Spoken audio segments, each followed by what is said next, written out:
احتشام ملک کی آنکھیں خون اگلنے لگی تھیں۔ اس شخص نے میری عزت کے ساتھ کھیلا ہے اور آپ سب خاموش بیٹھے ہیں۔ وہ لڑکی روتے سسکتے ہوئے احتشام ملک پر الزام لگانے میں مصروف تھی۔ تقریباً آدھے گھنٹے بعد جرگے نے ان دونوں کو نکاح کا فیصلہ سنا دیا۔ وہ اس نکاح کا سنتے ہتے سے اکھڑ گیا، مگر اس کی کسی نے ایک نہ سنی۔ وہ عورت تھی اور وہ رو دھو کر اپنی بات پر ہر کسی کو یقین دلا چکی تھی۔ نکاح کے صفوں پر دستخط کرتے وہ خود سے فیصلہ کر چکا تھا کہ وہ اس عورت کو نہیں چھوڑے گا۔ آدھی رات کو اس کی جان بچائی تھی اس نے، مگر اس نے زمانے کے سامنے اسے رسوا کر دیا تھا۔ اب وہ اسے برباد کرنے کا ارادہ کر چکا تھا۔ کمرے کے اندر داخل ہوتے اس کے قدم زمین نے جکڑے تھے، کیونکہ سامنے بیٹھا وہ چاند سا چہرہ تو اس کا سب کچھ۔ ملک جہانگیر کی حویلی کا وسیع و عریض صحن آج کسی مقتل کا منظر پیش کر رہا تھا۔ شام کے سائے گہرے ہو رہے تھے اور اس دھندلکے میں حویلی کے صحن میں بچھی چاندنیوں اور گائے تکیوں پر علاقے کے معززین اور جرگے کے عمائدین انتہائی سجیدہ چہروں کے ساتھ براجمان تھے۔ فضا میں پھیلی خاموشی اتنی بوجھل تھی کہ سانس لینا بھی دوبھر محسوس ہو رہا تھا۔ اس خاموشی کو صرف ایک وجود کی سسکیاں توڑ رہی تھیں۔ صحن کے ایک کونے میں سفید چادر میں لپٹی حریم فرش پر بیٹھی بری طرح رو رہی تھی۔ اس کے آنسو رکنے کا نام نہیں لے رہے تھے اور ہر سسکی کے ساتھ وہ ایک نیا الزام لگا رہی تھی۔ خدا کے لیے انصاف کریں، اس شخص نے میری عزت کے ساتھ کھیلا ہے، میری زندگی برباد کر دی ہے اور آپ سب معززین خاموش بیٹھے ہیں۔ کیا چودھری کا بیٹا ہونا اسے ہر گناہ کی معافی دے دیتا ہے؟ حریم نے روتے ہوئے کانپتی انگلی سے صحن کے وسط میں کھڑے اس شخص کی طرف اشارہ کیا جس کا وجود اس وقت غصے کے مارے سلگ رہا تھا۔ احتشام ملک، جس کی ایک نظر سے پورے علاقے کے مرد کانپتے تھے، اس وقت ایک مجرم کی طرح کٹہرے میں کھڑا تھا۔ اس کی مٹھیاں اس حد تک بھیج چکی تھیں کہ ناخن ہتھیلیوں میں پیوست ہو رہے تھے۔ اس کی آنکھیں سرخ ہو چکی تھیں، گویا وہ ابھی خون اگلنے لگیں گی۔ وہ بے قصور تھا، سراسر بے قصور، مگر سامنے بیٹھی لڑکی نے اس صفائی سے جھوٹ کا تانا بانا بنا تھا کہ سچ کہیں دفن ہو کر رہ گیا تھا۔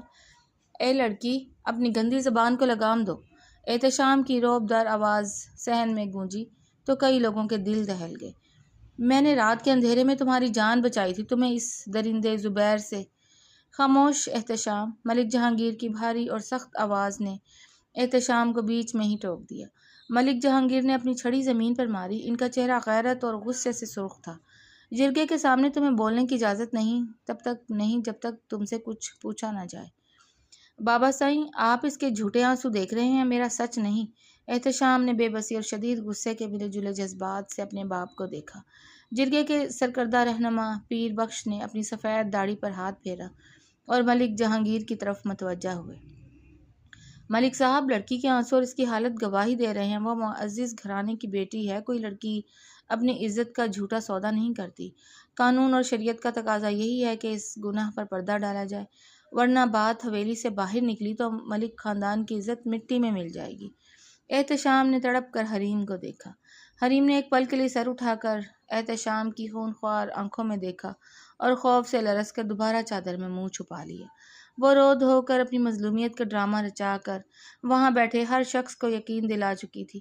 جرگے کے باقی ارکان نے بھی پیر بخش کی بات کی تائید میں سر ہلا دیے۔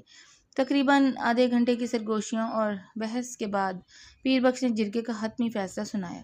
جرگہ اس نتیجے پر پہنچا ہے کہ اس فتنے کو دبانے کا ایک ہی راستہ ہے، احتشام ملک اور حریم کا نکاح اسی وقت اسی مجلس میں پڑھایا جائے۔ یہ فیصلہ سنتے ہی احتشام اپنے ہتے سے اکھڑ گیا۔ اس کا ضبط جواب دے گیا، ہرگز نہیں، میں اس مکار عورت سے کبھی نکاح نہیں کروں گا جس نے میرے خلوص کا یہ صلہ دیا، میں اسے اپنی زندگی میں شامل نہیں کر سکتا۔ احتشام دھاڑا۔ احتشام ملک جہانگیر اپنی جگہ سے کھڑے ہو گئے۔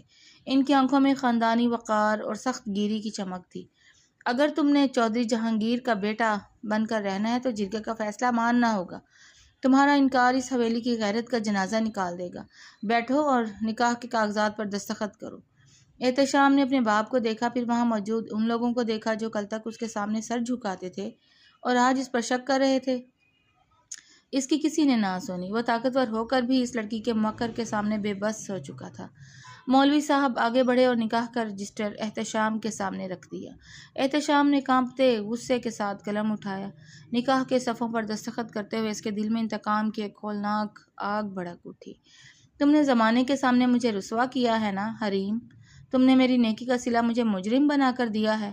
ٹھیک ہے، اب تم میری بیوی ہو، میں تمہیں چھوڑوں گا نہیں، لیکن تمہیں سکھ بھی نہیں دوں گا۔ تمہاری ہر سانس کو اس رسوائی کا حساب دینا ہوگا۔ اس نے خود سے یہ بھیانک فیصلہ کر لیا۔ آدھی رات کا وقت تھا، حویلی گہری نیند سو چکی تھی، مگر احتشام کے دل کا طوفان تھمنے کا نام نہیں لے رہا تھا۔ وہ کئی گھنٹے حویلی سے باہر کھیتوں میں اپنی ہی آگ میں جلتا رہا تھا۔ اب جب وہ حویلی واپس لوٹا تو اس کے قدم اپنے ہی کمرے کی طرف بڑھ رہے تھے، جہاں اس کی سزا اس کا انتظار کر رہی تھی۔ اس کے بوٹوں کی بھاری آواز سنسان راہداری میں گونج رہی تھی۔ کمرے کے دروازے کے پاس پہنچ کر اس نے ایک گہرا سانس لیا۔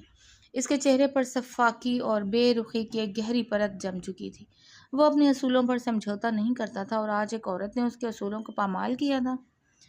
اس نے جھٹکے سے دروازہ کھولا اور اندر داخل ہوا۔ ارادہ تھا کہ اندر جاتے ہی اس عورت پر اپنا غصہ نکال دے گا اور اسے بتائے گا کہ اس نے کس شیر کی دم پر پیر رکھا ہے۔ مگر جیسے ہی وہ کمرے کے اندر داخل ہوا، اس کے قدم زمین نے جکڑ لیے۔ اس کا سارا غصہ، سارا طوفان جیسے ایک سیکنڈ کے لیے تھم گیا۔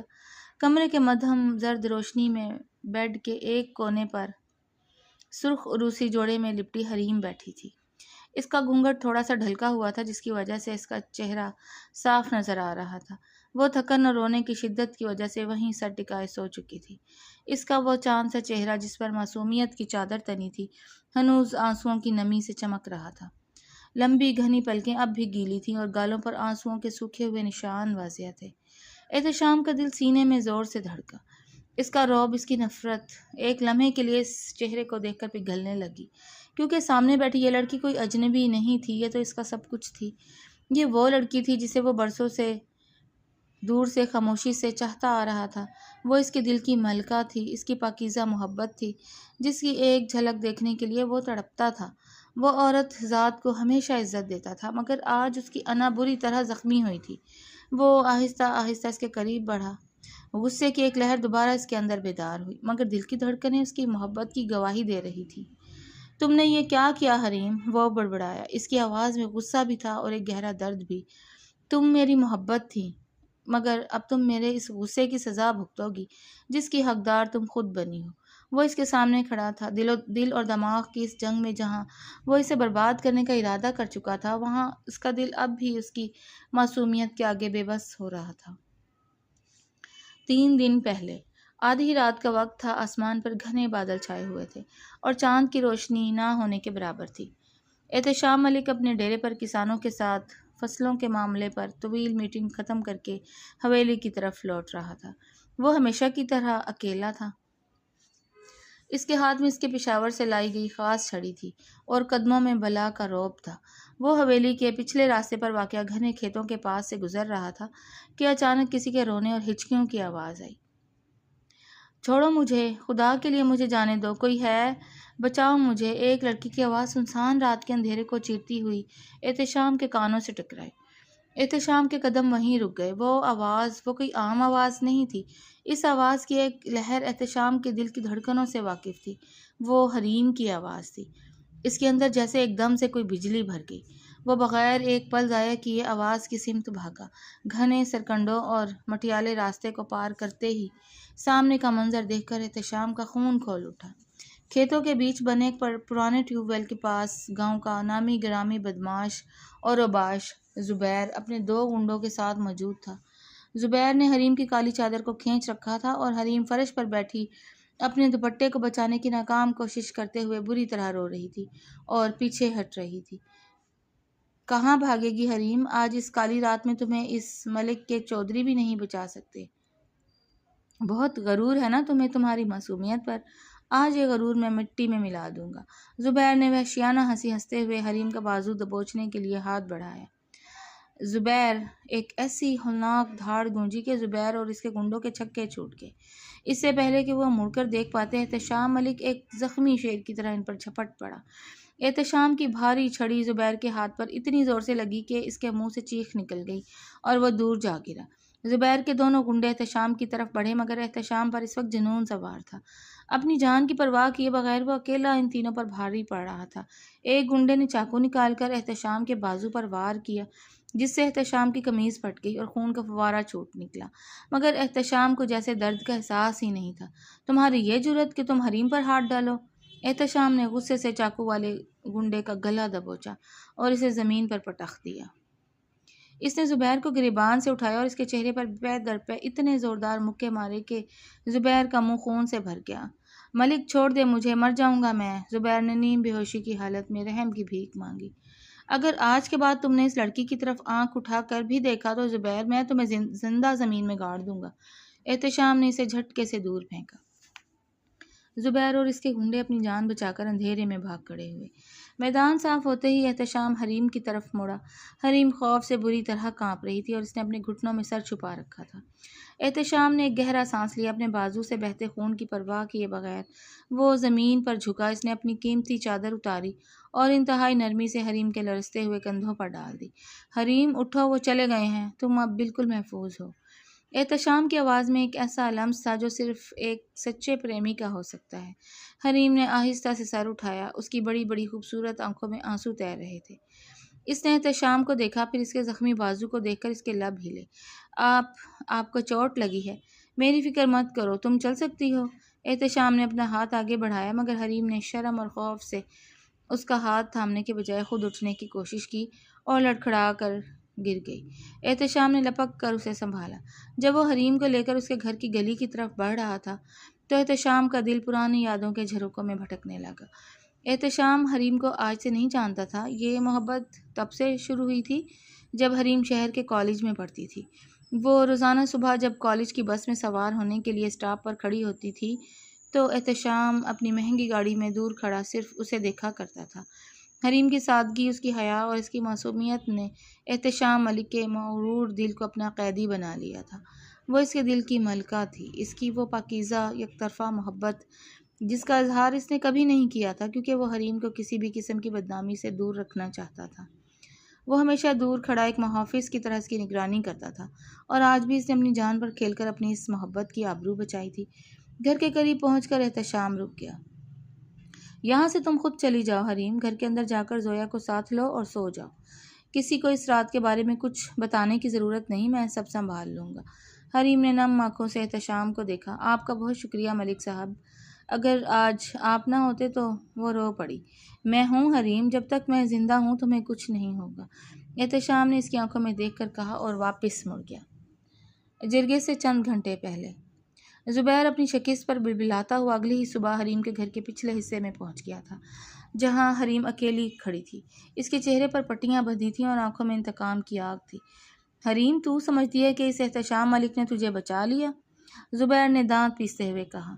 دور رہو مجھ سے زبیر، میں ملک صاحب کو بلا لوں گی، حریم نے ڈرتے ہوئے کہا۔ بلا لے، لیکن پہلے میری بات سن۔ اگر تو نے جرگے میں میرا نام لیا یا کسی کو بتایا کہ اس رات کیا ہوا تھا تو یہ دیکھ۔ زبیر نے اپنے فون پر ایک ویڈیو آن کی۔ اس ویڈیو میں حریم کی معصوم چھوٹی بہن زویا کالج سے واپس آ رہی تھی اور زبیر کے گنڈے اس کا پیچھا کر رہے تھے۔ زویا؟ حریم کے حلق سے چیخ نکلی۔ ہاں زویا، اگر تو نے زبان کھولی تو اگلی باری تیری اس معصوم بہن کی ہوگی۔ میں اسے اس حال میں پہنچا دوں گا کہ وہ دنیا کو منہ دکھانے کے قابل نہیں رہے گی۔ اگر اپنی بہن کی زندگی اور عزت کی خیر چاہتی ہے تو جیسا میں کہتا ہوں ویسا کر، زبیر نے زہر اگلتے ہوئے کہا۔ میں کیا کروں؟ حریم نے روتے ہوئے پوچھا۔ آج شام جرگہ بیٹھے گا، تو نے وہاں جا کر یہ کہنا ہے کہ احتشام ملک نے تیری عزت پر ہاتھ ڈالا ہے۔ تو نے احتشام کا نام لینا ہے، اس سے ملک خاندان کی عزت بھی مٹی میں ملے گی اور احتشام ملک کا غرور بھی ٹوٹ جائے گا۔ اگر تو نے ایسا نہ کیا تو کل صبح زویا کی لاش تیرے گھر کے سامنے ہوگی۔ زبیر نے دھمکی دی اور وہاں سے غائب ہو گیا۔ حریم کے پیروں تلے سے زمین نکل گئی تھی۔ وہ ایک طرف زبیر کی درندگی تھی جو اس کی بہن کو برباد کرنے پر تلا تھا اور دوسری طرف وہ شخص تھا جس نے اپنی جان پر کھیل کر اس کی عزت بچائی تھی۔ وہ احتشام ملک سے واقف تھی۔ وہ جانتی تھی کہ احتشام جتنا روڈ اور سخت ہے اتنا ہی غیرت مند اور اصولوں کا پکا ہے۔ حریم نے روتے ہوئے ایک بہت بڑا جوا کھیلا۔ اس نے سوچا اگر میں زبیر کا نام لوں گی تو وہ میری بہن کو مار دے گا، اگر میں احتشام صاحب پر الزام لگاؤں گی تو جرگہ ہماری شادی کا فیصلہ کرے گا، ملک صاحب مجھ سے نفرت کریں گے، وہ مجھے سزا دیں گے، مجھے پیروں کی جوتی سمجھیں گے۔ میں سب برداشت کر لوں گی لیکن ان کی بیوی بن کر میں ان کی حویلی کی پناہ میں آ جاؤں گی اور احتشام ملک کے ہوتے ہوئے زبیر کبھی میری یا میری بہن زویا کی طرف آنکھ اٹھانے کی جرات بھی نہیں کر سکے گا۔ وہ مجھے برباد کر دیں مگر میری بہن بچ جائے گی۔ یہی وہ سچ تھا جس سے بے خبر احتشام ملک جرگے میں مجرم بن کر کھڑا رہا اور اب اپنے کمرے میں حریم کو برباد کرنے کا ارادہ لیے اس کے سامنے موجود تھا۔ احتشام کے بھاری بوٹوں کی آواز جیسے ہی بیڈ کے قریب آ کر رکی، حریم جو تھکن اور خوف کی وجہ سے نیم مدہوش تھی، ہڑبڑا کر اٹھ بیٹھی۔ اس نے گھبرا کر اپنے سر سے ڈھلکے ہوئے سرخ گھونگھٹ کو درست کیا اور بیڈ کے پشت سے جا لگی۔ اس کی جھیل جیسی بڑی بڑی آنکھوں میں اس وقت خوف صاف محسوس کیا جا سکتا تھا۔ احتشام ملک اپنے پورے قد اور رعبدار وجود کے ساتھ اس کے سامنے کھڑا تھا۔ اس کے چہرے پر جمے تاثرات اتنے سخت تھے کہ جیسے وہ ابھی حریم کو کچا چبا جائے گا۔ وہ اس کے اور قریب جھکا، یہاں تک کہ اس کی سانسوں کی تپش حریم کے چہرے کو چھونے لگی۔ تم نے رو دھو کر زمانے کے سامنے مجھے مجرم بنا دیا، اب اس جرم کی سزا بھگتنے کے لیے تیار رہو۔ اس کی آواز اتنی سرد اور کاٹ دار تھی کہ حریم کے دل کی دھڑکن ایک پل کے لیے رک گئی۔ احتشام کا لہجہ انتہائی سخت اور روڈ تھا۔ ملک صاحب میری بات۔ حریم نے کانپتے ہوئے لبوں سے کچھ کہنا چاہا، لیکن احتشام کی کڑکتی آواز نے اسے بیچ میں ہی گونگا کر دیا۔ کیا سنوں تمہاری بات کہ تم کتنی بڑی مکار ہو؟ تم نے ایک ایسے شخص کی غیرت پر داغ لگایا ہے جس کا پورا علاقہ احترام کرتا ہے۔ تمہیں کیا لگا تھا حریم جرگے کے سامنے معصوم بن کر رو گی اور چودھری جہانگیر کا بیٹا خاموش رہے گا؟ تم نے اس حویلی میں جگہ پانے کے لیے میری عزت کا سودا کیا۔ اب دیکھو میں تمہاری زندگی کو کیسے جہنم بناتا ہوں۔ احتشام نے اسے ڈرانے کے لیے اپنا ہاتھ بیڈ کے سائڈ ٹیبل پر اتنے زور سے مارا کہ وہاں رکھا پانی کا گلاس نیچے گر کر چکنا چور ہو گیا۔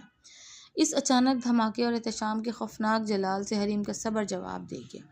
وہ خوف سے بری طرح کانپنے لگی، اس کی ہچکی بندھ گئی اور وہ بیڈ سے پھسلتی ہوئی نیچے سنگ مرمر کے ٹھنڈے فرش پر بیٹھ گئی۔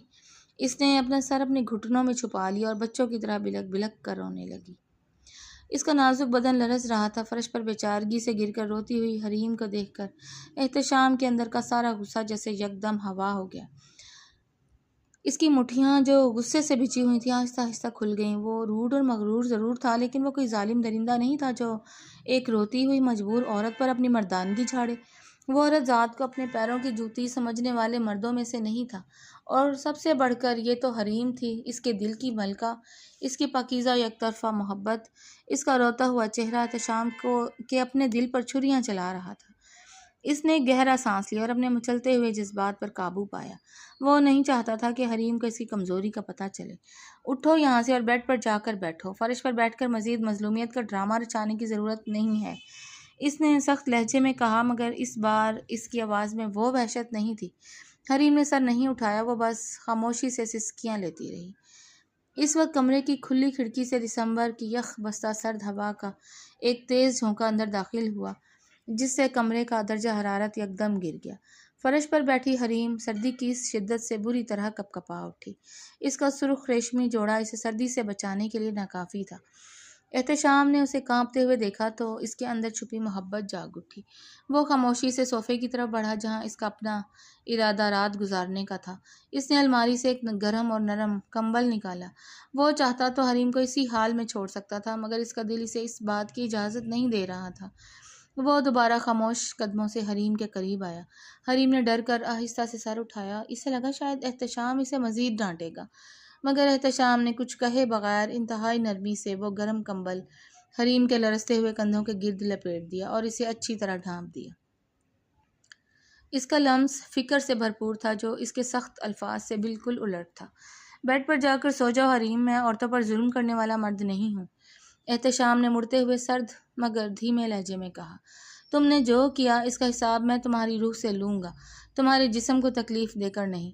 وہ تیزی سے صوفے کی طرف بڑھ گیا اور اس پر لیٹ کر اپنا ایک بازو اپنی آنکھوں پر رکھ لیا تاکہ حریم کا چہرہ اسے مزید کمزور نہ کر سکے۔ حریم کمبل میں لپٹی نم آنکھوں سے اس انسان کو دیکھتی رہ گئی جس کی زبان پر غصہ تھا، مگر دل میں اب بھی اس کے لیے ایک چھپی ہوئی فکر موجود تھی۔ ملک جہانگیر کی حویلی میں صبح کا سورج طلوع تو ہوا، مگر حریم کی زندگی میں رات کا اندھیرا اب بھی برقرار تھا۔ رات بھر روتے رہنے کی وجہ سے اس کی جھیل جیسی آنکھیں سوجی ہوئی تھیں اور سر میں شدید درد تھا۔ وہ صبح سویرے ہی بیڈ سے اٹھ گئی تھی اور کچن کی طرف بڑھی تھی تاکہ حویلی کے اصولوں کے مطابق اپنا فرض نبھا سکے اور کسی کو شکایت کا موقع نہ ملے۔ حویلی کا کچن کافی بڑا تھا جہاں ملازمین ناشتے کی تیاری میں مصروف تھے۔ حریم کو کچن میں داخل ہوتے دیکھ کر وہاں موجود ماسیوں نے سہم کر سر جھکا لیے۔ حریم نے خود کو سنبھالا اور چائے کے لیے کیتلی چولہے پر رکھی۔ اسی لمحے بھاری قدموں کی چاپ کے ساتھ احتشام کی والدہ شاہدہ بیگم اور ان کے پیچھے ان کی دیورانی کچن میں داخل ہوئیں۔ حریم کو کچن میں کام کرتے دیکھ کر شاہدہ بیگم کا چہرہ غصے اور نفرت سے تن گیا۔ انہوں نے تالیاں بجا کر طنزیہ ہنستے ہوئے کہا، آہا، دیکھو تو ذرا سکینہ، راتوں رات چودرانی بننے والی صاحبہ صبح سویرے کچن سنبھالنے پہنچ گئی ہے۔ مکر اور فریب کا ایسا جال بنا کہ پورے گاؤں کے سامنے میرے بیٹے کو مجرم بنا دیا، اور اب یہاں سے گھڑ بہو بننے کا ڈھونگ رچایا جا رہا ہے۔ حریم کے ہاتھ وہیں رک گئے۔ اس نے شرمندگی اور دکھ سے اپنی نظریں جھکا لی۔ چچی سکینہ نے بھی موقع غنیمت جانا اور زہر اگلنے میں پیچھے نہ رہی۔ صحیح کہہ رہی ہیں باجی، عزت دار گھرانوں کی بیٹیاں تو ایسا داغ لگنے پر شرم سے ہی مر جاتی ہیں، مگر یہاں تو داد دینی پڑے گی اس لڑکی کی ہمت کی جو جرگے کے بل بوتے پر اس حویلی کی بڑی بہو بن کر بیٹھ گئی ہے۔ پتہ نہیں کن راستوں سے راتوں کو نکلتی تھی جو ہمارے سیدھے سادے احتشام کے گلے پڑ گئی۔ چچی اماں، خدا کے لیے ایسا مت کہیں، میں بے قصور ہوں۔ حریم کے لبوں سے بمشکل یہ الفاظ نکلے اور اس کی آنکھوں سے ایک گرم آنسو گال پر پھسل گیا۔ وہ سچ بتا نہیں سکتی تھی کیونکہ زبیر کی دھمکی اس کے دماغ میں گونج رہی تھی، اور یہ جھوٹ وہ اکیلی سہنے پر مجبور تھی۔ خاموش رہو، اب اپنی اس گندی زبان سے خود کو بے قصور مت کہو، شاہدہ بیگم نے سخت لہجے میں اسے ٹوکا۔ ناشتے کی ٹرے اٹھاؤ اور ڈائننگ ٹیبل پر رکھو، ملک صاحب اور گھر کے مرد بیٹھے ہیں۔ حریم نے کانپتے ہاتھوں سے ناشتے کی بھاری ٹرے اٹھائی اور ڈائننگ ہال کی طرف بڑھی۔ وہاں ملک جہانگیر اور خاندان کے دیگر معزز مرد کرسیوں پر براجمان تھے۔ حریم نے جیسے ہی ٹرے میز پر رکھی، شاہدہ بیگم کچن سے باہر آتے ہی بلند آواز میں بولی، رکھ دو یہ ٹرے حریم، اس حویلی میں نوکروں کی کمی نہیں ہے، اور ویسے بھی جس عورت نے میرے بیٹے کی پگڑی اچھالی ہو، اس کے ہاتھ کا نوالہ توڑنا بھی اس حویلی کے مردوں کو گوارا نہیں۔ ملک جہانگیر نے اخبار سے نظریں ہٹا کر حریم کو دیکھا۔ ان کی آنکھوں میں سخت ناپسندیدگی تھی، مگر وہ خاموش رہے۔ حریم ڈائننگ ٹیبل کے ایک کونے میں سر جھکائے کھڑی ہو گئی۔ اس کی ہچکی بننے والی تھی، وہ زمین میں دھنس جانے کی دعا کر رہی تھی۔ چچی سکینہ نے بات کو مزید ہوا دی، باجی، احتشام تو اس کا چہرہ دیکھنا بھی گوارا نہیں کرے گا، رات بھی بیچارہ غصے کے مارے کمرے سے باہر ہی رہا ہوگا۔ جو لڑکیاں زبردستی مردوں کے گلے پڑتی ہیں ان کا حشر یہی ہوتا ہے کہ وہ پیروں کی جوتی بن کر رہ جاتی ہیں۔ اسی لمحے ڈائننگ ہال کے بڑے دروازے پر احتشام ملک کے بوٹوں کی جاندار اور بھاری آواز گونجی۔ وہ سفید کلف لگے کڑھائی والے کرتے اور کندھے پر کالی شال ڈالے اپنے پورے جلال اور رعب کے ساتھ ہال میں داخل ہوا۔ اس کا چہرہ ہمیشہ کی طرح سخت، مغرور اور بے تاثر تھا۔ شاہدہ بیگم اور چچی سکینہ کے چہروں پر ایک فاتحانہ مسکراہٹ ابھر آئی۔ انہیں پورا یقین تھا کہ احتشام جو کل جرگے میں حریم کو جان سے مارنے پر تلا ہوا تھا، آج حریم کو یہاں دیکھ کر اس کی رہی سہی کسر بھی نکال دے گا اور اسے نوکروں سے بدتر زندگی گزارنے پر مجبور کرے گا۔ آؤ احتشام بیٹا، دیکھو ذرا تمہاری یہ نام نہاد بیوی ابھی سے حویلی کی مالکن بننے کے خواب دیکھ رہی ہے، شاہدہ بیگم نے حریم کی طرف اشارہ کرتے ہوئے تیکھے لہجے میں کہا۔ احتشام کے قدم حریم کے بالکل پاس آ کر رک گئے۔ اس نے حریم کے لرزتے ہوئے وجود، اس کے سرخ جوڑے اور فرش پر گرتے ہوئے آنسوؤں کو دیکھا۔ اس کے دل میں ایک شدید کسک ابھری۔ رات کو کمبل اوڑھانے کے بعد وہ صبح اس کی یہ تذلیل برداشت نہیں کر سکتا تھا۔ وہ غصے میں ضرور تھا، لیکن اپنی محبت کے لیے غیرت مند بھی تھا۔ وہ مڑا، اس کی سرخ اور رعبدار آنکھیں اپنی ماں اور چچی پر جم گئی۔ بس کریں امی سائیں، بہت ہو گیا۔ احتشام کی بھاری اور گرجدار آواز پورے ڈائننگ ہال میں اس طرح گونجی کہ وہاں موجود ماسیوں کے ہاتھ کانپ سے گئے اور چچی سکینہ کی مسکراہٹ غائب ہو گئی۔ احتشام، تم اس لڑکی کے سامنے اپنی ماں کو ٹوک رہے ہو؟ شاہدہ بیگم نے حیرت اور صدمے سے اپنے بیٹے کو دیکھا۔ احتشام نے ایک قدم آگے بڑھایا، اس کا لہجہ سخت تھا۔ میں کسی کو ٹوک نہیں رہا امی سائیں، بلکہ اس حویلی کے اصول یاد دلا رہا ہوں۔ حریم اس گھر کی عزت ہے اور میری بیاہتا بیوی ہے۔ جرگے نے جو بھی فیصلہ کیا، اب یہ اس حویلی کی بڑی بہو ہے۔ آئندہ اگر اس گھر میں کسی نے بھی اس سے اونچی آواز میں بات کی یا اسے طعنے دیے تو یاد رکھیے گا، مجھ سے برا کوئی نہیں ہوگا۔ ہال میں ایک دم سانپ سونگ گیا۔ ملک جہانگیر نے بھی حیرت سے اپنے بیٹے کو دیکھا، جو کل تک اس نکاح کے خلاف لڑ رہا تھا، آج اس لڑکی کے گرد حفاظتی حصار بن کر کھڑا تھا۔ احتشام حریم کی طرف مڑا۔ اس نے حریم کا نازک اور کانپتا ہوا بازو انتہائی مضبوطی سے تھاما۔ حریم نے چونک کر اپنے نم آلود حیران آنکھیں اٹھا کر اپنے شوہر کے چہرے کو دیکھا۔ بیٹھو یہاں حریم، احتشام نے اپنے ساتھ والی خالی کرسی کی طرف اشارہ کرتے ہوئے تھوڑے رعب سے کہا۔ حریم نے ڈرتے ڈرتے قدم آگے بڑھائے اور کرسی پر بیٹھ گئی۔ احتشام خود بھی اس کے برابر والی کرسی پر بیٹھ گیا۔ اس نے میز پر رکھی ناشتے کی خالی پلیٹ اٹھائی، اس میں خود اپنے ہاتھوں سے گرم پراٹھا اور انڈا رکھا اور وہ پلیٹ حریم کے سامنے رکھ دی۔ ناشتہ کرو اور یاد رکھو اب تمہیں اس حویلی میں کسی کے سامنے نظریں جھکانے یا ڈرنے کی ضرورت نہیں ہے۔ تم احتشام ملک کی بیوی ہو، کسی کی جاگیر نہیں۔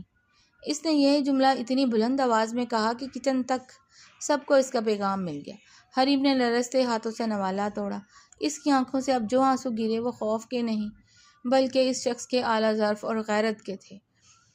وہ شخص جسے اس نے زمانے کے سامنے بدنام کیا، وہی شخص آج اس کی سب سے بڑی ڈھال بن کر کھڑا تھا۔ احتشام کا سخت رویہ صرف ایک مکھوٹا تھا جس کے پیچھے ایک بے حد پرواہ کرنے والا مرد چھپا ہوا تھا۔ حریم کے دل میں احتشام کے لیے عزت اور محبت کی ایک ایسی گہری شمع روشن ہو گئی جس نے اس کے دل کے تمام اندھیرے دور کر دیے۔ وہ جان گئی تھی کہ وہ اس کے دل کی ملکہ تھی اور ہمیشہ رہے گی۔ رات کا پچھلا پہر تھا اور حویلی پر ایک گہرا سکوت طاری تھا۔ باہر سرد ہوا کے جھونکے درختوں کے پتوں سے ٹکرا کر ایک عجیب سا میوزک تخلیق کر رہے تھے۔ احتشام ملک حویلی کے دالان سے ہوتا ہوا اپنے کمرے کی طرف بڑھ رہا تھا۔ آج کا دن اس کے لیے کسی کڑی آزمائش سے کم نہیں تھا۔ صبح سب کے سامنے حریم کی ڈھال بننے کے بعد بھی اس کی انا اور زخمی دل اسے مسلسل ملامت کر رہے تھے۔ وہ اندر سے ٹوٹ چکا تھا مگر باہر اس نے رعب اور بے رخی کی ایک مضبوط دیوار کھڑی کر رکھی تھی۔ جو ہی وہ کمرے کے دروازے کے پاس پہنچا اور ہینڈل پر ہاتھ رکھا، اسے اندر سے کسی کے سسکنے کی مدھم سی آواز آئی۔ احتشام کے قدم وہیں جم گئے۔ دروازہ تھوڑا سا کھلا ہوا تھا جس کی جھری سے کمرے کی زرد لائٹ دکھائی دے رہی تھی۔ اس نے سانس روک کر اندر جھانکا۔ حریم بیڈ کی پائنتی پر سر جھکائے گھٹنوں میں منہ چھپائے بیٹھی تھی اور اس کے ہاتھ میں اس کا پرانا فون تھا۔ وہ اپنی چھوٹی بہن زویا سے لائن پر تھی اور اس کی ہچکی بندھی ہوئی تھی۔ وہ اس طرح رو رہی تھی جیسے اس کا پورا وجود پاش پاش ہو چکا ہو۔ زویا، میں کیا کرتی؟ میرے پاس اور کوئی راستہ نہیں تھا۔ حریم کی آواز میں چھپا ہوا کرب کمرے کے در و دیوار کو ہلا رہا تھا۔ اگر میں وہ جھوٹ نہ بولتی تو وہ درندہ تمہیں برباد کر دیتا۔ احتشام نے جیسے ہی یہ سنا اس کے دل کی دھڑکن تیز ہو گئی۔ اس نے دروازے کو مزید کھولنے کے لیے ہاتھ بڑھایا مگر حریم کے اگلے جملوں نے اس کے پورے وجود کو منجمد کر دیا۔ زویا، میں نے احتشام صاحب کو زمانے کے سامنے بدنام کیا۔ وہ مجھ سے شدید نفرت کرتے ہیں۔ ان کا غصہ، ان کا لہجہ میری روح کو زخمی کر دیتا ہے۔ لیکن زویا، میں زبیر کے ہاتھوں تمہیں برباد ہوتے نہیں دیکھ سکتی تھی۔ وہ مجھے دھمکا رہا تھا کہ اگر میں نے جرگے میں ملک صاحب کا نام نہ لیا تو وہ تمہاری عزت مٹی میں ملا دے گا۔ حریم نے ایک گہرا اور تکلیف دہ سانس لیا۔ اس کے آنسو فون کی اسکرین پر گر رہے تھے۔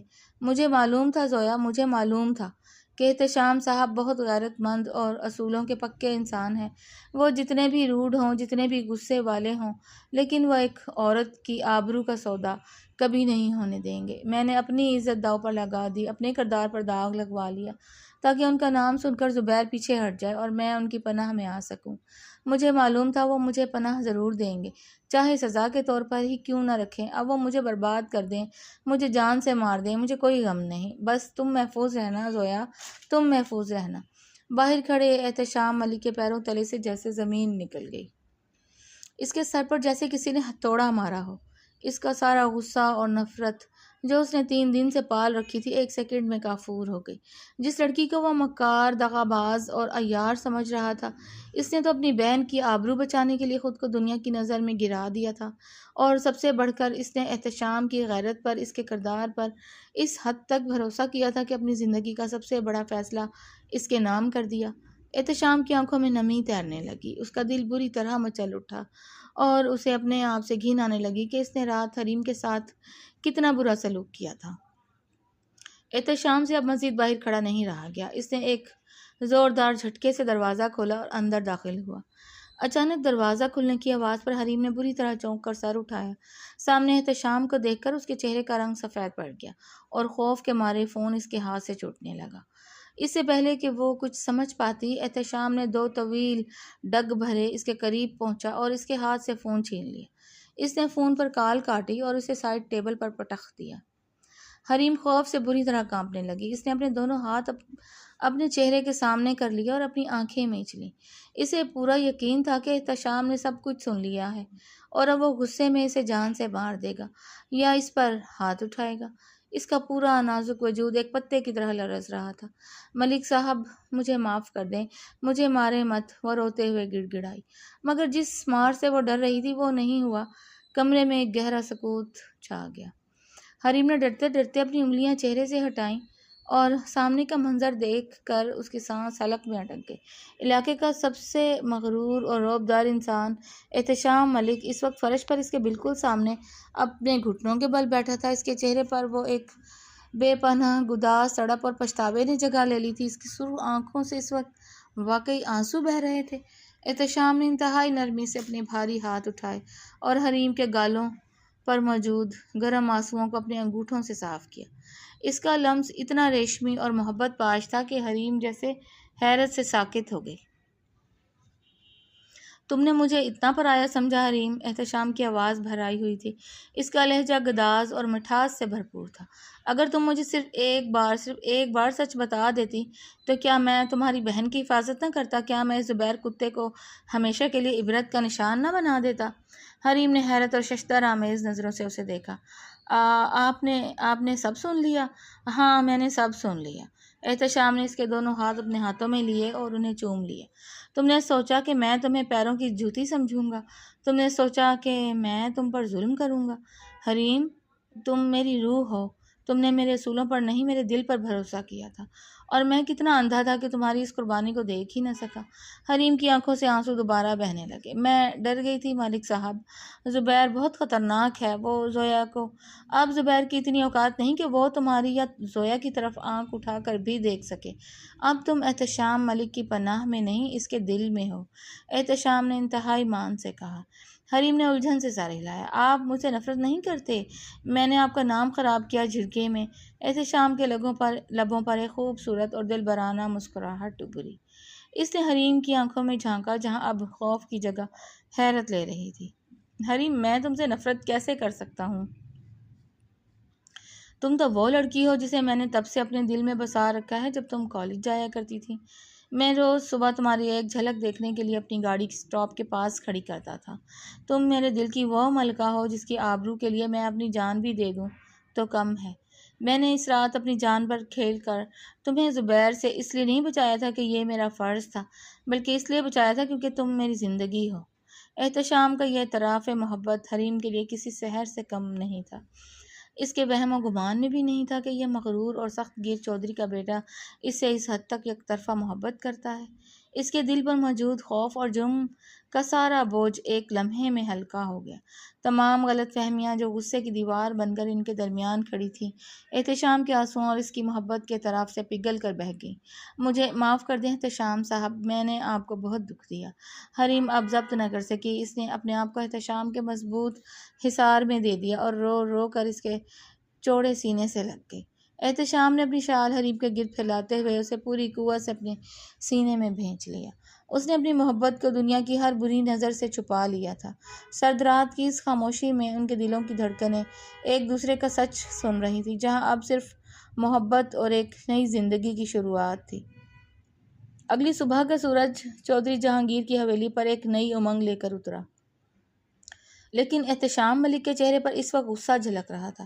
حریم سے رات بھر کا سچ اور اس کی بے گناہی جاننے کے بعد احتشام کے اندر کا سویا ہوا جاگیردار جاگ چکا تھا۔ اب وقت تھا اس ناپاک وجود کو ہمیشہ کے لیے مٹانے کا جس نے اس کے دل کی ملکہ کی آبرو اور کردار پر ہاتھ ڈالنے کی جرأت کی تھی۔ احتشام نے صبح سویرے ہی اپنے والد ملک جہانگیر کو زبیر کی بلیک میلنگ اور اس سازش کی تمام سچائی سے آگاہ کیا۔ سچ سن کر چودھری جہانگیر کی غیرت بھی جوش مار اٹھی۔ انہوں نے فوراً علاقے کے SHO کو حویلی طلب کیا اور بھاری پولیس نفری اور اپنے مسلح محافظوں کے ساتھ زبیر کے خفیہ اڈے کی طرف روانہ ہو گئے۔ گاؤں کے آخری کونے میں واقع ایک ویران اور زنگ آلود گودام زبیر کا ٹھکانہ تھا۔ وہاں زبیر اپنے چند گنڈوں کے ساتھ بیٹھا عیش و عشرت میں مصروف تھا اور اپنی کامیابی پر کہے لگا رہا تھا۔ دیکھا تم لوگوں نے، میں نے ایک تیر سے 2 شکار کیے، چودھریوں کی پگڑی بھی اچھلوا دی اور وہ معصوم حریم اب زندگی بھر احتشام ملک کے غصے کی آگ میں جلے گی۔ زبیر نے سگریٹ کا دھواں ہوا میں اڑاتے ہوئے خباثت سے کہا۔ غرور کا سر ہمیشہ نیچا ہوتا ہے زبیر، اور تیرا غرور توڑنے میں خود آیا ہوں۔ ایک ایسی گرجدار اور ہولناک آواز گودام کے در و دیوار سے ٹکرائی کہ زبیر کے ہاتھ سے سگریٹ چھوٹ گئی۔ اس سے پہلے کہ وہ اپنی جگہ سے ہل پاتا، گودام کا بڑا لوہے کا دروازہ ایک زوردار دھماکے سے اندر کی طرف گرا۔ پولیس اور محافظوں کے ہمراہ احتشام ملک ایک قہر کی طرح اندر داخل ہوا۔ اس کی آنکھیں غصے سے سرخ تھیں اور وجود سے صفاقی ٹپک رہی تھی۔ زبیر کے گنڈوں نے اسلحہ اٹھانے کی کوشش کی، مگر پولیس نے پلک جھپکتے ہی چاروں طرف سے گھیر کر رائفلوں کے منہ ان پر کھول دیے۔ ملک صاحب، آپ یہاں؟ زبیر کا چہرہ خوف سے سونا پڑ گیا۔ احتشام نے آگے بڑھ کر زبیر کو بالوں سے دبوچا اور اسے زمین پر پٹخ دیا۔ اس سے پہلے کہ زبیر سنبھل پاتا، احتشام نے اس کے سینے پر اپنا بھاری بوٹ رکھ کر اسے زمین سے جکڑ دیا۔ بول کتے، کہاں ہے وہ فون اور لیپ ٹاپ جس سے تو حریم اور اس کی بہن زویا کو بلیک میل کر رہا تھا؟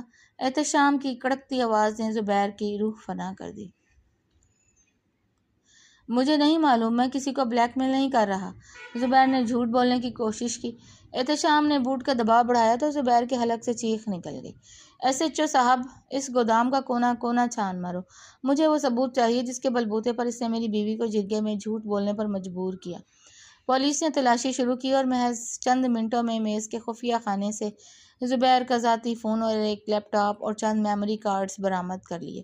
ایس ایچ او نے وہ فون آن کر کے ملک جہانگیر کے سامنے رکھا، جس میں زبیر کی طرف سے حریم کو بھیجے گئے وہ تمام دھمکی آمیز آڈیوز اور زویا کی پیچھا کرتی ہوئی ویڈیوز موجود تھیں۔ ملک جہانگیر نے جب وہ پیغامات سنے تو ان کا سر اپنی بہو پر کیے گئے شک کی وجہ سے شرمندگی سے جھک گیا تھا، اور زبیر کے لیے ان کی آنکھوں میں قہر اتر آیا۔ احتشام، اس خبیث کو اس کے انجام تک پہنچاؤ۔ اس نے ملک خاندان کی بہو کو زبردستی کٹہرے میں کھڑا کیا تھا۔ احتشام نے زبیر کو گریبان سے اٹھایا اور پے در پے اس کے چہرے پر اتنے مکے مارے کہ زبیر کا منہ خون سے لت پت ہو گیا۔ یہ تو صرف شروعات ہے زبیر، اب تو قانون کی اس چکی میں پسے گا جہاں سے تیری ہڈیاں بھی سلامت نہیں نکلیں گی۔ احتشام زبیر کو جانوروں کی طرح گھسیٹتا ہوا واپس حویلی کے اس وسیع و عریض صحن میں لے آیا جہاں چند دن پہلے جرگہ بیٹھا تھا اور حریم پر انگلیاں اٹھی تھیں۔ گاؤں کے معززین، پیر بخش اور عمائدین کو ایک بار پھر ہنگامی طور پر جمع کیا گیا تھا۔ پورے گاؤں کا مجمع وہاں موجود تھا۔ حریم اپنی چھوٹی بہن زویا کا ہاتھ تھامے حویلی کے دالان میں کھڑی یہ سب دیکھ رہی تھی۔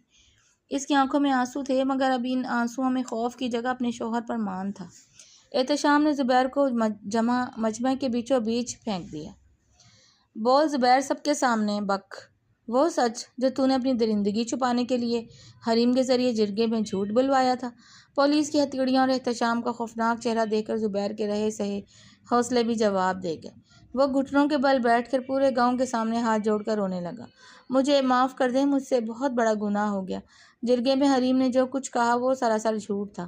اس رات میں نے حریم کا اغوا کرنے اور اس کی عزت لوٹنے کی کوشش کی تھی، مگر احتشام ملک نے اپنی جان پر کھیل کر اسے بچایا تھا۔ میں نے حریم کو بلیک میل کیا تھا کہ اگر اس نے جرگے میں احتشام ملک پر الزام نہ لگایا تو میں اس کی معصوم بہن زویا کو برباد کر دوں گا۔ حریم بالکل پاک دامن ہے، وہ معصوم ہے، اس نے صرف اپنی بہن کی آبرو بچانے کے لیے جھوٹ بولا تھا۔ زبیر کا یہ اعتراف جرم سنتے ہی پورے مجمع میں ایک سنسنی دوڑ گئی۔ پیر بخش نے افسوس سے اپنا سر ہلا دیا اور چودھری جہانگیر کی طرف دیکھا۔ پیر بخش نے بلند آواز میں کہا، ملک صاحب، ہم سب شرمندہ ہیں کہ ہم نے ایک معصوم بچی کی قربانی اور اس کی مجبوری کو نہیں سمجھا۔ حریم بیٹی نے اپنی بہن کے لیے اپنے کردار کی قربانی دے دی۔ ایسی غیرت مند بیٹی تو اس پورے علاقے کا فخر ہے۔ احتشام، ملک، ہمیں معاف کر دینا کہ ہم نے تم جیسے شیر پر شک کیا۔ پولیس زبیر اور اس کے گنڈوں کو جیپ میں ڈال کر جیل کی طرف روانہ ہو گئی اور مجمع آہستہ آہستہ چھٹ گیا۔ اب حویلی کے صحن میں صرف ملک خاندان کے لوگ رہ گئے تھے۔ ملک جہانگیر، جن کا رعب پورے علاقے پر تھا، انتہائی نادم چہرے کے ساتھ دالان کی طرف بڑھے جہاں حریم کھڑی تھی۔ بیٹی حریم، ملک جہانگیر کی آواز میں پہلی بار ایک باپ جیسی شفقت تھی، مجھے معاف کر دینا میری بچی، میں نے تمہارے آنسوؤں کو مکر سمجھا، تمہاری عزت پر شک کیا۔ تم نے چودھریوں کی بہو بننے سے پہلے ہی اس حویلی کے وقار اور اپنی بہن کے آبرو کے لیے اتنی بڑی جنگ اکیلے لڑی۔ میں ایک باپ ہو کر تمہاری قربانی کے سامنے سر جھکاتا ہوں۔ حریم نے تڑپ کر اپنے سسر کے ہاتھ تھام لیے، اس کی آنکھوں سے آنسو جاری تھے۔ نہیں بابا سائیں، ایسا مت کہیں، آپ میرے بزرگ ہیں، میرے باپ کی جگہ ہیں۔ آپ نے مجھے اس حویلی میں پناہ دی، میرے لیے یہی بہت بڑی بات ہے۔ اسی لمحے شاہدہ بیگم روتی ہوئی آگے بڑھیں۔ ان کی آنکھوں میں اب حریم کے لیے تڑپ تھی۔ انہوں نے حریم کو اپنے سینے سے لگا لیا۔ مجھے معاف کر دو میری بچی، میں نے تمہیں کتنے زہریلے طعنے دیے، تمہارے پاکیزہ کردار پر کیچڑ اچھالا۔ کاش میں ایک ماں ہو کر تمہاری ممتا اور تمہارا درد سمجھ پاتی۔ تم واقعی اس حویلی کے لائق ہو، تم میری بیٹی ہو۔ شاہدہ بیگم نے حریم کا ماتھا چوما۔ چچی سکینہ بھی شرمندگی سے ایک کونے میں کھڑی نظریں چرا رہی تھی۔ حریم کی سرخروئی ہو چکی تھی، زمانے کے سامنے اس کا دامن چاند کی طرح صاف ہو چکا تھا، اور جو داغ زبردستی اس پر لگایا گیا تھا وہ اب اس کی عظمت کی گواہی بن چکا تھا۔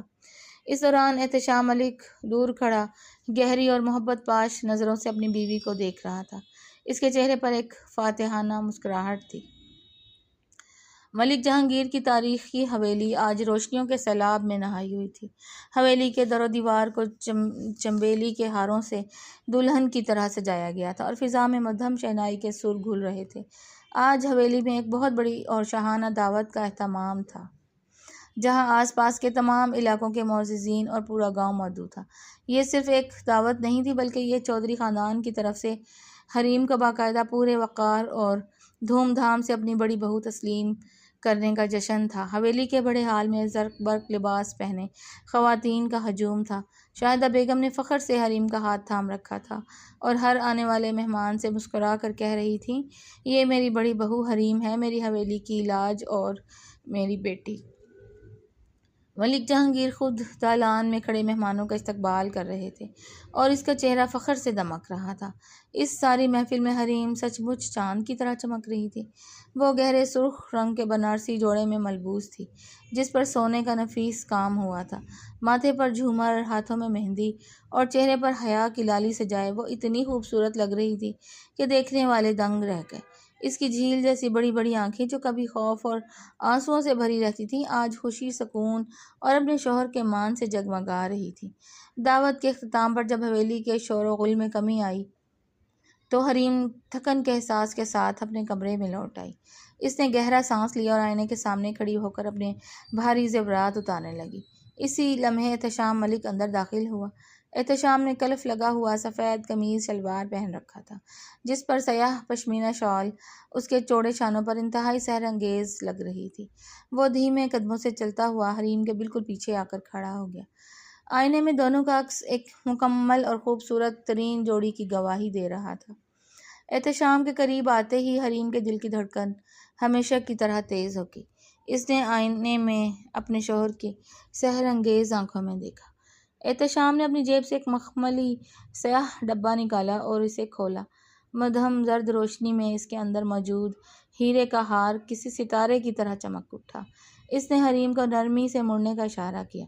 حریم خاموشی سے مڑی۔ احتشام نے اپنے مضبوط ہاتھوں سے وہ خوبصورت ہیرے کا ہار حریم کے گلے میں پہنا دیا۔ اس کے پوروں کا لمس حریم کے وجود میں ایک سنسنی دوڑا گیا۔ ہار پہنانے کے بعد احتشام نے اپنے دونوں ہاتھ حریم کے نازک شانوں پر رکھے اور تھوڑے رعب والے لہجے میں مسکرا کر کہا، یہ مت سمجھنا حریم کہ سچ سامنے آنے کے بعد احتشام ملک اپنا رعب اور غصہ چھوڑ دے گا۔ تم چودھری احتشام ملک کے دل کی ملکہ ہو اور میری ملکہ کے چہرے پر مجھے تھکن یا اداسی بالکل گوارا نہیں ہے، سمجھی ہو؟ حریم اس کے اس پیارے، حاکمانہ مگر محبت سے بھرپور انداز پر کھلکھلا کر ہنس دی۔ اس کی کھنکتی ہوئی ہنسی نے پورے کمرے میں ایک جادو سا گھول دیا۔ وہ آہستہ سے گھومی۔ اس نے اپنے نازک ہاتھ اٹھا کر احتشام کے کرتے کے کالر کو درست کیا اور اپنی بڑی بڑی چمکدار آنکھیں اس کی آنکھوں میں ڈال کر پورے ایمان سے بولی، آپ کا یہ غصہ اور رعب بھی اب میری محبت ہے۔ ملک صاحب، اگر آپ روڈ نہیں ہوں گے تو مجھے اپنے پرانے احتشام کی جھلک کیسے ملے گی؟ مجھے آپ کا یہ غصہ بھی سر آنکھوں پر منظور ہے، کیونکہ میں جانتی ہوں کہ اس غصے اور رعب کی دیوار کے پیچھے صرف اور صرف میرے لیے ایک بے پناہ پرواہ اور سچی محبت چھپی ہے۔ احتشام کے لبوں پر ایک گہری اور دل نشین مسکراہٹ پھیل گئی۔ اس نے حریم کا ہاتھ تھام کر اپنے دل پر رکھ لیا، جہاں دھڑکنیں حریم کے نام کا وظیفہ پڑھ رہی تھیں۔ باہر سرد ہواؤں کا راج تھا، مگر کمرے کے اندر محبت کی تپش اور ایک دوسرے پر کامل بھروسہ تھا۔ تمام طوفان تھم چکے تھے، غلط فہمیاں مٹ چکی تھیں، اور حریم اب کسی خوف یا مجبوری کے تحت نہیں بلکہ پورے وقار اور حق کے ساتھ چودھری احتشام ملک کے دل اور اس کی سلطنت کی دائمی ملکہ بن چکی تھی۔ اس کہانی نے صرف محبت نہیں بلکہ اعتماد، قربانی، غیرت اور غلط فہمیوں کے خطرناک انجام کو بھی بہت خوبصورتی سے دکھایا ہے۔ حریم کا کردار وہاں دل جیت لیتا ہے جہاں وہ اپنی بہن کی عزت بچانے کے لیے خود اپنے کردار پر الزام سہ لیتی ہے، جبکہ احتشام کا کردار ابتدا میں اپنی انا، غصے اور زخمی غیرت میں سخت ضرور محسوس ہوتا ہے، مگر اس کی اصل خوبصورتی اس کی ظرف، عورت کی عزت کرنے والے رویے اور سچی محبت میں سامنے آتی ہے۔ کہانی کا سب سے مضبوط پہلو یہ تھا کہ یہاں مرد کو صرف طاقتور نہیں بلکہ محافظ دکھایا گیا، اور عورت کو صرف مجبور نہیں بلکہ قربانی دینے والی بہادر روح کے طور پر پیش کیا گیا۔ البتہ جرگے کا بغیر سچ جانے فیصلہ سنانا، لوگوں کا آنسوؤں اور الزام پر فوراً یقین کر لینا اور عورت کے کردار کو لمحوں میں کٹہرے میں کھڑا کر دینا ہمارے معاشرے کی تلخ حقیقت پر ایک گہری تنقید بھی ہے۔ یہ داستان سکھاتی ہے کہ ہر خاموشی کے پیچھے جرم نہیں، کبھی مجبوری بھی ہوتی ہے۔ ہر سخت لہجے کے پیچھے نفرت نہیں، کبھی ٹوٹا ہوا دل بھی ہوتا ہے، اور سچی محبت وہی ہوتی ہے جو سزا دینے کے بجائے ڈھال بن جائے۔ بعض رشتے الزام سے نہیں بلکہ بھروسے، صبر اور سچ سامنے آنے کے بعد پہلے سے زیادہ مضبوط ہو جاتے ہیں۔ اور آپ کو یہ کہانی کیسی لگی؟ پڑھ کر اپنی رائے کا اظہار کیجیے گا اور چینل کو سبسکرائب کر لیں۔ شکریہ۔